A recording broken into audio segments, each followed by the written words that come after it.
नमस्कार साथियों, एक बार आप सभी का फिर से बहुत बहुत स्वागत है आप सभी के अपने YouTube चैनल डियर गुरुजी पर। सो गाइस, जैसा कि आप सभी को पता है कि यहाँ पर आप सभी की जो क्लासेस है, स्पेशली बीएड वाले जितने यहाँ पर स्टूडेंट्स हैं, सबके लिए यहाँ पर जो क्लासेस डेली चलती है। तो काफ़ी लोग कहते हैं सर टाइमिंग, तो यहाँ पर देखिए आपके सामने जो टाइमिंग मैंने पूरा दे दिया है, स्क्रीनशॉट ले सकते हैं। तो इन टाइमिंग पे जो मेरी क्लासेस हैं आपकी चलती हैं।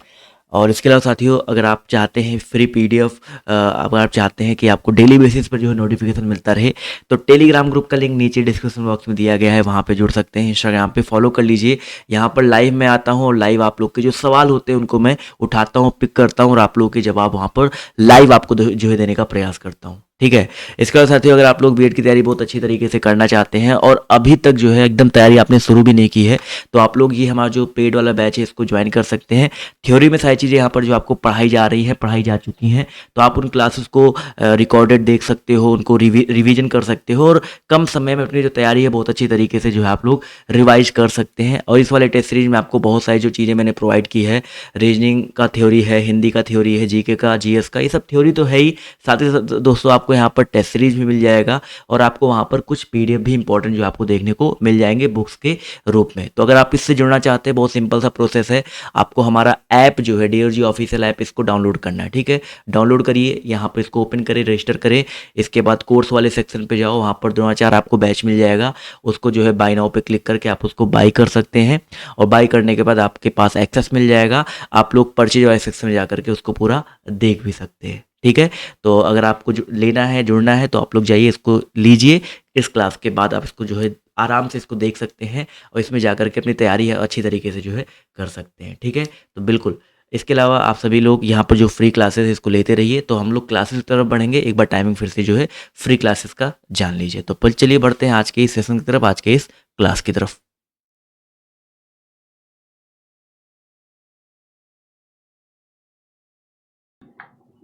हेलो नमस्कार दोस्तों, स्वागत है आप सभी का एक बार फिर से आपके अपने परिवार डियर प्रतीक क्लासेज में। चलिए भैया फटाफट से आप सभी लोग जुड़ जाइए। आप सभी को पता है आज आपका मैराथन क्लास होने वाला है जिसमें आपको हिंदी, जीएस और रीजनिंग देखने को मिलेगा। तो चलिए सबसे पहले हम लोग बात करते हैं हिंदी पे। ऐसे प्रश्न जो आपके बार बार एग्जाम में आते रहते हैं उन्हीं को छांट कर ही आपके सामने लाया गया है। ऐसे प्रश्न ही आपके एग्जाम में बार बार आते हैं। तो चलिए भैया फटाफट से आपका बिना समय गंवाए आप सभी का क्लास स्टार्ट करते हैं। आप लोग के सामने पहला प्रश्न ये है, बताना है जो एक स्थान पर टिककर नहीं रहता वाक्य के लिए एक शब्द कौन सा है। जल्दी से बताओ, जो एक स्थान पर टिककर नहीं रहता वाक्य के लिए एक शब्द है, कौन सा शब्द है, जल्दी से बताओ। तो देखो, कहा गया है जो एक स्थान पर टिककर नहीं रहता उसके लिए क्या होता है, वाक्य के लिए एक शब्द होता है यायावर। क्या होता है, यायावर होता है। हाँ आप लोग जानते हैं, देखो यहाँ पर गतिशील कहा गया है, तो गतिशील नहीं होता है ना ही अस्थिर होता है। क्या होता है, ऑप्शन नंबर 3 क्या हो जाएगा, यायावर। जो एक स्थान पर टिककर नहीं रहता उसके लिए क्या हम यूज करेंगे, यायावर। जितने लोग ऑप्शन नंबर तीसरा आंसर कर रहे हैं उन सभी का एकदम से सही हो जाएगा। क्लियर है भैया, बिल्कुल। चलो आगे बढ़ते हैं नेक्स्ट प्रश्न पे। अगला कहा गया इंद्रियों को जीतने वाले के लिए एक शब्द।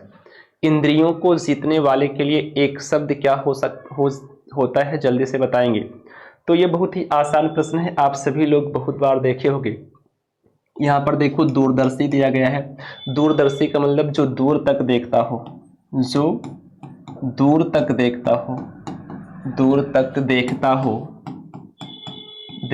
हो उसे हम लोग क्या कहते हैं, दूरदर्शी कहते हैं। कुशाग्र बुद्धि आप लोग जानते हैं, जिसकी बुद्धि विशाल हो उसे हम क्या कहते हैं, कुशाग्र बुद्धि कहते हैं। कुशाग्र या विशाल हो उसे क्या कहते हैं, कुशाग्र बुद्धि। और इंद्रियों को जीतने वाले के लिए क्या कहते हैं, जितेंद्रिय कहते हैं। क्या कहते हैं भैया, जितेंद्रिय। ऑप्शन नंबर डी जितने लोग आंसर कर पा रहे हो आप सभी का पूर्ण रूप से सही हो जाएगा, क्लियर हो जाएगा। ठीक है, चलो बढ़ते हैं अगले नेक्स्ट प्रश्न पे। अगला प्रश्न देखो, कहा गया है नाक का बाल होना। नाक का बाल होना मुहावरे का एक अर्थ होता है, जल्दी से बताओ। तो नाक का बाल होने का मतलब ये होता है, आपको मैंने बताया जो मुहावरे होते हैं वो हमेशा एक विशेष अर्थ देते हैं। मुहावरे क्या करते हैं भैया, एक विशेष अर्थ देते हैं, साधारण सा अर्थ उनके लिए कभी प्रयोग में होता ही नहीं। नाक का बाल होना पालतू होने का कोई मतलब ही नहीं है। अधिक समीप होना नाक का बाल नहीं हो सकता। कष्ट देना कोई मतलब नहीं है। आप लोग जानते हैं नाक का बाल होने का मतलब क्या होता है, अधिक प्रिय होना। क्या होना भैया, अधिक प्रिय होना, आप सभी लोग जानते हैं। हाँ, तो ऑप्शन नंबर 3 जितने लोग आंसर कर रहे हैं, नाक का बाल होना, अधिक प्रिय होना, उन सभी का एकदम से सही हो जाएगा। क्लियर है भैया? हाँ, अगला देखें नेक्स्ट। अगला देखो, कहा गया आंख की किरकिरी होना। ये तो आप लोग बहुत ही अच्छे से आंसर देंगे। आंख की किरकिरी होना बहुत ही खतरनाक प्रश्न है। आप सभी लोग जानते हैं, घर पे कहते नहीं है। हाँ, अगर आप मम्मी पापा को ज्यादा परेशान करते हैं तो मम्मी पापा कहते नहीं हैं, कहते हैं तुम तो मेरी आंख की किरकिरी बन गए हो, कहते हैं। हाँ, तो वही है, आंख की किरकिरी होने का मतलब क्या होता है। आप वैसे ही चेक करो, जब आप रास्ते में जा रहे हो, आपकी आंख में कुछ पड़ जाता है तो कितना खतरनाक कष्ट देता है कि नहीं। तो वही बताओ क्या हो जाएगा इसमें, आंसर आप सभी का क्या आने वाला है। तो आप सभी लोग जानते हैं क्या होगा, कष्टदायक। क्या होना, कष्टदायक होना। ऑप्शन नंबर 3 जो लोग आंसर कर रहे हैं उनका एकदम से सही हो जाएगा। कौन सा होगा भैया, कष्टदायक। आंख की किरकिरी होने का मतलब कष्टदायक होना। क्लियर है? हाँ, तो जितने लोगों का आंसर आ रहा है ऑप्शन नंबर 3, उन सभी का एकदम से सही हो जाएगा। चलो अगला नेक्स्ट प्रश्न देख लो। कहा गया अश्व का पर्यायवाची शब्द निम्नलिखित में से कौन सा नहीं है। इनमें से बताना है कि कौन सा अश्व का पर्यायवाची इनमें से नहीं है। फटाफट से बताओ, अश्व का पर्यायवाची नहीं है। आप लोग जानते हैं अश्व का पर्यायवाची घोड़ा होता है, घोटक होता है होता है। क्या होता है होता है। लेकिन आप सभी लोग जानते हैं कौन सा नहीं होता है, कटक नहीं होता। कौन सा नहीं होता भैया, कटक नहीं होता। क्योंकि कटक किसका होता है, आप लोग जानते हैं सेना का। किसका होता है, सेना। तो ऑप्शन नंबर 3 जितने लोग आंसर कर पा रहे हैं उन सभी का एकदम से सही हो जाएगा, कटक। क्लियर है भैया? हाँ, तो जितने लोग कटक आंसर कर रहे हैं, कटक किसका होता है, सेना का होता है। अगला देखो नेक्स्ट, पवन का संधि विच्छेद है। पवन का संधि विच्छेद है। तो आप लोग जानते हैं पवन, यहां पर आप सभी को पता होगा कि पहले ये बताओ कि इसमें संधि कौन सा है। संधि तो आप लोग जानते हैं जहां पर क्या आता है, आए आए। क्या आता है, आए आए, आओ आओ। क्या है, आप लोग जानते हैं आए आए, आओ और आओ आए। वहां पर हमेशा कौन सी संधि होती है, आप सभी लोग जानते हैं, वहां पर अयादि स्वर संधि होती है। कौन सी होती है भैया, अयादि स्वर संधि होती है। बिल्कुल, कौन सी संधि होती है, अयादि स्वर संधि होती है। आप जानते हैं अय, हाँ, अय किससे मिलकर बनता है, ए से। अय किससे बनता है, आय से बनता है। और औ किससे बनता है, ओ से। और आओ किससे बनता है, औ से। जब विच्छेद करेंगे तो इनकी हमें आवश्यकता पड़ेगी। तो पवन को चेक करो, पवन में देखो, पा को ऐसे रहने दो, पा के बाद क्या हुआ, वा से आप ह्रस्व आ को बाहर निकाल दो, प्लस का देखो यहाँ पर देखो पा है, पा से आप ह्रस्व आ को बाहर निकालो, और प्लस का यहाँ पर वा है, और प्लस का ना है। यहाँ पर क्या मिला, औ। क्या मिला भैया, औ मिला। आप देखो औ से हमें क्या चाहिए, औ से हमें क्या मिलता है, ओ मिलता है। तो आप औ के स्थान पे क्या लिख दो, ओ लिख दो। ठीक, अब यहाँ पर क्या है, पा है, यहाँ पर क्या है, ना है। तो क्या करो, ये पा आधा है, इस ओ को लाकर यहाँ पर रख दो, तो क्या हो जाएगा, ओ प्लस का हो जाएगा क्या। आप लोग जानते हैं यहाँ पर वा है, वा से आप क्या निकालोगे, वा से आप निकालोगे ह्रस्व आ को बाहर कर दोगे, तो प्लस का क्या हो जाएगा, ना। तो क्या हो जाएगा, यहाँ पर पो प्लस का क्या हो जाएगा, अन हो जाएगा। क्या हो जाएगा, पो प्लस का अन हो जाएगा। तो क्या होगा, पो प्लस का अन। ऑप्शन नंबर 3 जितने लोग आंसर कर रहे हैं उन सभी का एकदम से सही हो जाएगा। हाँ, क्लियर है। तो ये कभी भी हम करेंगे उसको अगर रूल से करेंगे तो हमारा कभी भी गलत नहीं होगा। एक बार आप रूल जान गए तो दोबारा कभी गलत नहीं होगा। देखो मैंने कहा यहाँ पा से आप आ को निकालो और वा से भी आप किसको, स्वर को निकाल लो। फिर यहाँ पर देखो अव मिल गया, जैसे ही आपको अव मिला तुरंत आपको क्या मिला, ओ मिल गया। तो यहाँ पर क्या बनेगा, अब आपने वा से निकाला आ, तो यहाँ पर अन बन गया। तो पा को लाकर इस ओ में जोड़ दो, हो जाएगा पो प्लस का अन। यहाँ पर आप लोग देखो आय आय औ और आओ आपको दिखेगा। क्लियर है। हाँ नेक्स्ट देखा जाए, कहा गया इत्यादि शब्द में कौन सी संधि है। इत्यादि शब्द में तो एक जुगाड़ आपको मैंने बताया है, हर एक क्लास में बताता रहता हूं कि या वा के पहले अगर आधा अक्षर मिल जाए, क्या मिल जाए, आधा अक्षर मिल जाए, तो वहां पर अक्सर क्या होता है, यड़ स्वर संधि होता है। क्या होता है भैया, यड़ स्वर संधि होता है। आप सभी लोग जानते हैं। ये कैसे टूटेगा, इत्यादि तो आप लोग जानते हैं, ये जो या रहता है, हाँ ये किस में बदल जाता है, ई में। तो क्या हो जाएगा, इति प्लस का आदि। क्या होगा, इति प्लस का क्या बन जाएगा, आदि बन जाएगा।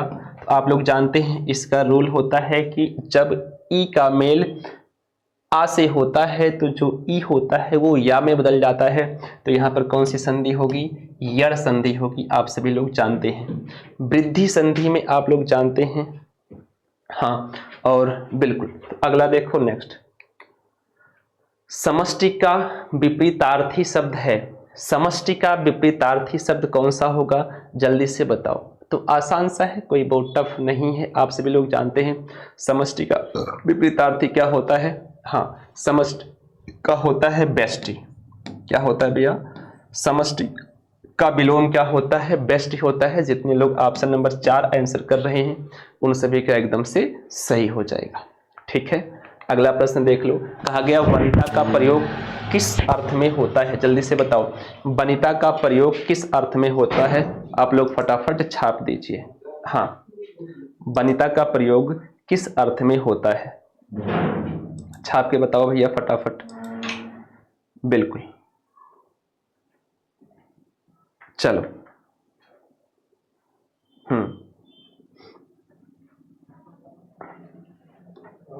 क्लियर है, बताओ जरा। तो वनिता का प्रयोग किसके लिए होता है, स्त्री के लिए होता है। ऑप्शन नंबर 2, ऑप्शन नंबर 2 जितने लोग आंसर कर रहे हैं उनका सही हो जाएगा। बिल्कुल आप सभी का एकदम खतरनाक आंसर आ रहा है। बिल्कुल अगला देखा जाए नेक्स्ट, करपट का तद्भव, जल्दी से बताओ करपट का तद्भव क्या होगा। हाँ करपट का तद्भव आप जानते हैं, करपट तत्सम है। करपट का तद्भव क्या होता है, कपड़ा। क्या होता है, कपड़ा होता है। यहां पर देखो कपूर, कपूर का तत्सम क्या होता है, कर्पूर होता है। क्या होता है भैया, कर्पूर होता है। क्लियर है। अगले कहा गया है निम्नलिखित में से वर्तनी की दृष्टि से कौन सा शब्द युग्म शुद्ध है। वर्तनी की दृष्टि से बताना है कौन सा सही हो जाएगा, जल्दी से बताओ। हाँ चलो बताना है वर्तनी की दृष्टि से कौन सा शुद्ध है। तो आप सभी लोग जानते हैं वर्तनी की दृष्टि से कौन सा शुद्ध होगा। देखो बारात और वसंत, बारात तो सही है लेकिन बसंत नहीं होता। बारात और बसंत नहीं होता, क्या होता है, बारात और वसंत होता है। ऑप्शन नंबर 3 जितने लोग आंसर कर रहे हैं उन सभी का सही हो जाएगा। हाँ बारात और वसंत, ऑप्शन नंबर 3 जो लोग आंसर कर पा रहे हो आप सभी का एकदम से सही होगा। क्लियर है। हाँ अगला कहा गया निम्नलिखित में से कौन सा तत्सम शब्द नहीं है। वंश कहा गया है, भूषिका कहा गया है, कुसुम कहा गया है, नेह कहा गया है। इसमें से कौन सा होगा, तत्सम शब्द नहीं है, तद्भव बताना है। आप लोग जानते हैं तो मैंने आपको एक रूल बताया रहा होगा, जहां पर कहीं पर अनुस्वार मिल जाए, जहां कहीं पर ये सा अक्षर मिल जाए, ये अधिकतर तत्सम शब्द में ही प्रयोग में लाए जाते हैं, ट्रिक के रूप में प्रयोग में लाया जाता है। आप सभी लोग जानते हैं। तो वंश, भूषिका और कुसुम ये सारे के सारे क्या है, तत्सम है। लेकिन जो नेह है, नेह का तत्सम होता है स्नेह। नेह का तत्सम क्या होता है? स्नेह होता है। तो जितने लोग ऑप्शन नंबर 4 आंसर कर पा रहे हैं उन सभी का एकदम से क्लियर हो जाएगा, एकदम सही हो जाएगा। ठीक है भैया, बिल्कुल। आगे बढ़ते हैं नेक्स्ट प्रश्न पे। अगला देखो। हाँ, कहा गया है भारतेंदु, कहा गया, हाँ, भारतेंदु युग में निकलने वाली पत्रिका युग्म है। जल्दी से बताओ, भारतेंदु युग में निकलने वाली पत्रिका युग्म कौन सी है? हाँ, कहा गया है भारतेंदु युग में निकलने वाली पत्रिका युग्म। तो आप जानते हैं भारतेंदु युग में कौन सी निकली थी? कविवचन सुधा और हिंदी प्रदीप। कौन सी पत्रिका थी?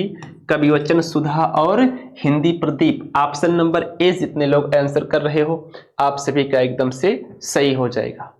क्लियर है भैया? हाँ, आगे देखा जाए। चलो अगला नेक्स्ट प्रश्न। कहा गया है तद्भव पत्रिका के संपादक का नाम। जल्दी से बताओ, तद्भव पत्रिका के संपादक का नाम क्या होगा? जल्दी जल्दी से छापो।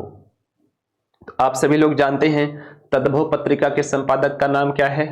हाँ, कौन? अखिलेश। तद्भव पत्रिका के संपादक कौन है? अखिलेश जी हैं। जितने लोग ऑप्शन नंबर डी आंसर कर पा रहे हैं उन सभी का एकदम से सही है। हाँ, अगला देखा जाए। अगला कहा गया है 12 बरस लव कोकर जीवे अरु 13 लव जिये सियार। ठीक है, कहा गया है 12 बरस लव कोकर जीवे अरु 13 लव जिये सियार। यानी कि ये किसका, ये जो पंक्ति है किसकी है, किसके द्वारा रचित है? तो आप सभी लोग जल्दी से बताएंगे किसके द्वारा रचित पंक्ति है, फटाफट से छापेंगे। किसके द्वारा रचित पंक्ति है? आप लोग जानते हैं विद्यापति चंद्र बरदाई नहीं, किसके द्वारा है? जगनिक द्वारा है। किसके द्वारा लिखित पंक्ति है ये? जगनिक के द्वारा रचित पंक्ति है क्या? हाँ, तो जितने लोग ऑप्शन नंबर डी आंसर कर पा रहे हैं उन सभी का एकदम से सही है। ठीक है भैया, अगला नेक्स्ट देखो। कहा गया है बैर क्रोध का अचार या मुरब्बा है। बैर क्रोध का अचार या मुरब्बा है। जल्दी से बताओ यह कथन किसका है? हाँ, फटाफट से बताओ। कहा गया है बैर जो है क्रोध का अचार या मुरब्बा। तो जानते हैं कौन, किसने कहा है? आचार्य रामचंद्र शुक्ल ने कहा था। किसने कहा था? आचार्य रामचंद्र शुक्ल ने कहा था कि जो बैर है क्रोध का अचार या मुरब्बा है। बैर क्रोध का क्या है? अचार या मुरब्बा है। ऑप्शन नंबर सी जितने लोग आंसर कर पा रहे हैं उन सभी का एकदम से सही है। क्लियर है? हाँ, बिल्कुल।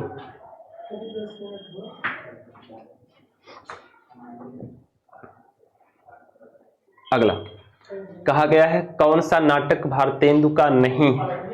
बताना है इसमें से कौन सा नाटक भारतेंदु जी का नहीं है। हाँ, तो आप लोग जानते हैं भारतेंदु हरिश्चंद्र। भारतेंदु हरिश्चंद्र द्वारा भारत दुर्दशा लिखा गया है, स्वर्ण विहार लिखा गया है, अंधेर नगरी लिखा गया है। लेकिन चंद्रावली जो नाटिका है ये भारतेंदु हरिश्चंद्र जी के द्वारा रचित नहीं है नाटक। ऑप्शन नंबर 3 जितने लोग आंसर कर रहे हैं उन सभी का एकदम से सही हो जाएगा। ठीक है भैया, चलो अगला ये आपको बताना है, इसे बताना है चिरजीव जोरी सुरे क्यों ना स्नेह गंभीर को घटिए वृषभानुजा हे हलधर हे वीर।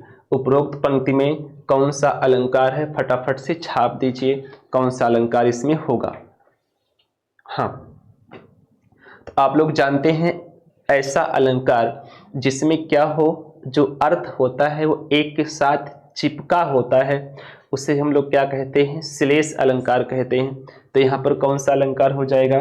श्लेष अलंकार हो जाएगा। ऑप्शन नंबर 3 जो लोग आंसर कर रहे हैं उन सभी का एकदम से क्लियर हो जाएगा, सही हो जाएगा। ठीक है भैया? हाँ, तो आज की क्लास जो है इसके बाद अगर हम बात करें चलो तो ठीक है, आज की क्लास यहीं पर समाप्त करते हैं। आप सभी का इस क्लास में जुड़ने के लिए बहुत बहुत धन्यवाद। Vande Mataram dear student.